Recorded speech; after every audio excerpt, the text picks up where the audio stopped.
They finished with 92 points last year, 5th in the division.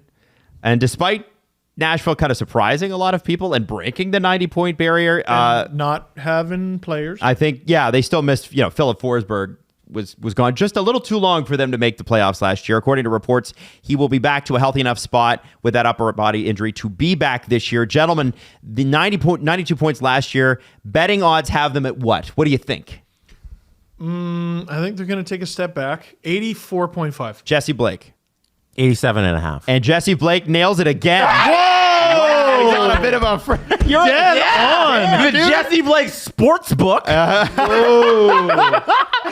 He'll be back. This is going to be lines. This is the first year of the Barry Trotz era in Nashville, and clearly it's a retool. Barry Trotz what? Barry Trotz era. That's right. In Nashville, David Poile has officially retired. Firstly, looking at the forwards, things look a bit thin, especially if Forsberg isn't 100% healthy. Duchesne, Johansson, Niederreiter, and Jeannot are gone. Ryan O'Reilly is in. They might need a bounce back from Denis Gurianov. Hey, listen, let's not forget Columbus great Gus Nyquist in there too. What do we think about where the Nashville Predators are? On forward. Where I think about what I think about where the Nashville Predators are, I'm looking at their roster and trying to figure out why Ryan O'Reilly is there. Well, because it's Nashville and he likes country music. Well, like this is my thing, right? It's not about like winning. No, I don't think it is. They're not. The Leafs offered him the same deal. If it was about winning, it's very clear which. I'm not. I think it was about lifestyle. Well, yeah, I'm not saying this because I'm salty he didn't stay in Toronto. No. I saw the video of him just trying to have a good time at a club, and someone was taking a creepy video of him. I understand all that, but like, what is he? He's 32. Why? How come? Well, he could get traded. He does not have trade protection. Yeah, he could get traded, and I think Nashville's, as we saw at the draft, is a great place to be. It is. Oh, it's definitely.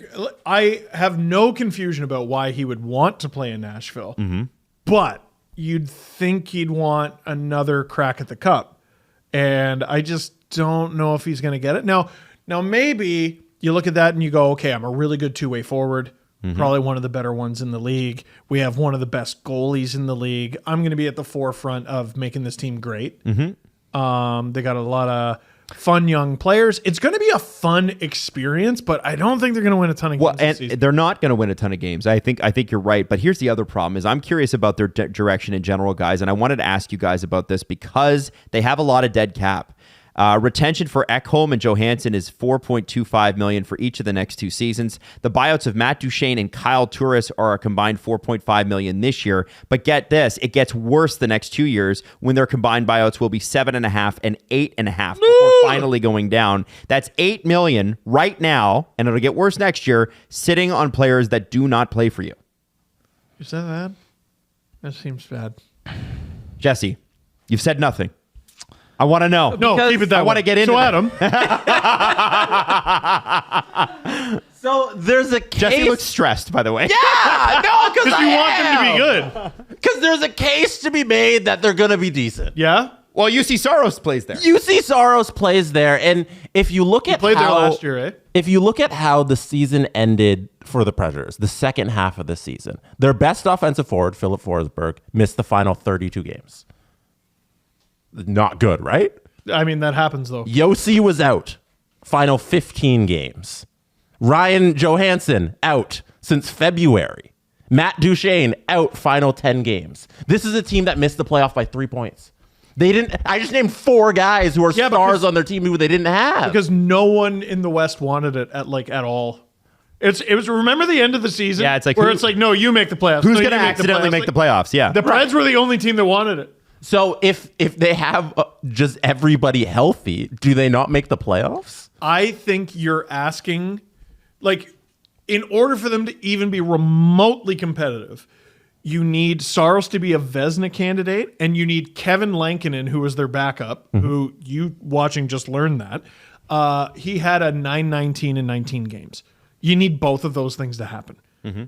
They're not going to be the better team on most nights. Right? So you're going to need spectacular goaltending, and it's a tricky thing to rely on. I don't see a world where UC Saros isn't amazing. How do I either. say this team is going to struggle when they have some of the best goaltending in the National Hockey League? Yeah, but do you understand he can't be great?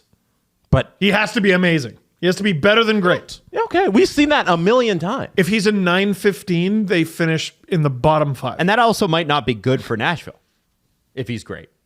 Like if he's super great, like all-star great. Because They're not ideally tanking. they want to draft high, don't they? Like, what the hell? They're is not this team? tanking though. Like Barry Trotz is out there to win. He's out there to play Metapod hockey. That's exactly why they got Ryan And- Johansson. And I look at the team and I say, okay, you had the defense last year. Your goals against was all right. Like you were in the top half in goals allowed. Yep. And what you needed to fix was the offense. And the thing we're not talking about is the beginning of this Barry Trotz regime where he did the head coach dirty. And he Right? he did Yeah. he hosted interviews for the position that wasn't open at all because there was a person sitting there with the job, which was very bad. But the guy he ended up hiring was Andrew Brunette. Who I like. Is a specialist at what? Offense. Getting his teams to score goals. He did it in Florida. It was unreal. In a huge way. As an assistant in New Jersey, what did they do? Have one of the best offenses. I'm afraid that if I'm down on Nashville, they're going to go out this year. Andrew Brunette is going to turn this bunch of nobodies into an offensive, decent team, and they're going to get really good goaltending, and they're going to sneak into a wild card spot. Now, here, can I give you something truly wild?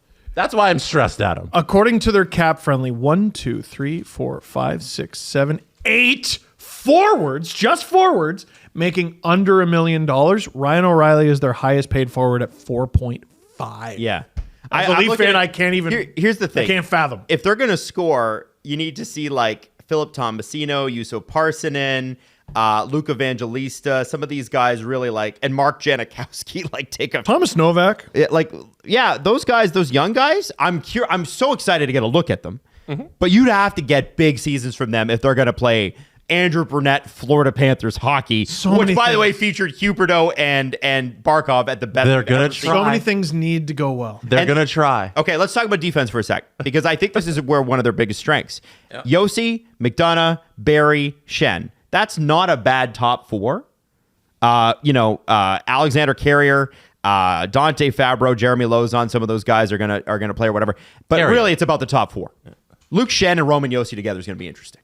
It sure is. Luke Shen. God, what a charmed life he's lived recently. He's resurrected his career. Two halves of his career is unbelievable. It's crazy, but like going from Quinn Hughes to Morgan Riley to Roman Yossi, like just staying on top pairs, being the dude who will kick any and everyone's ass.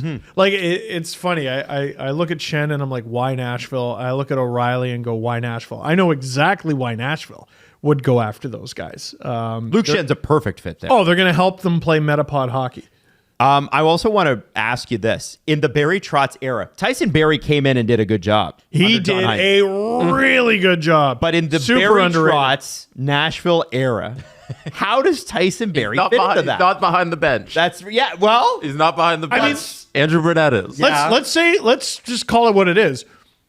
Somebody's got to score. Andrew Brunette being Barry Trotz's coach is really weird. I couldn't think of two people who are less compatible stylistically. So I'm really interested to see how that But works he out. hired him. I know that's what I'm saying. That's Yeah. what's so fun about We it. don't Brooksy. even know. We don't even know what style the Nashville Preds will play. Like we have no idea. That's why I'm like, oh God, I don't know. There's something there. They seem like a group that's going to be aiming for draft picks and accumulating things. But I think Jesse's right. They don't seem to want to be out of it for long. Another team in the division is also trying to do a retool, rebuild on the fly, and we'll get to them in a second. That's the St. Louis Blues. Gentlemen, where do you have the Nashville Predators finishing in the Central Division? I hate doing the predictions for this division. Because the two at the top it's hard. And then the rest of them, it's like, what are you? I could honestly see them finishing as high as like They could be third. third or fourth. Yeah, sure. I have them seventh. Jesse, where do you have them? Wow. Yeah. I'm thinking about bumping them up to 6, but I'm gonna say it just to say it. Do it. first. Third. No. There you go. Get out of here. I think we're both really stupid for our picks. Yep. 100%. I think you just stopped at really stupid. Yeah, We're both really stupid. I'll take that too. I think the Coyotes are better than them. I think St. Louis is better than them, and I think Minnesota is better than them. I have the Nashville Predators in 7th place.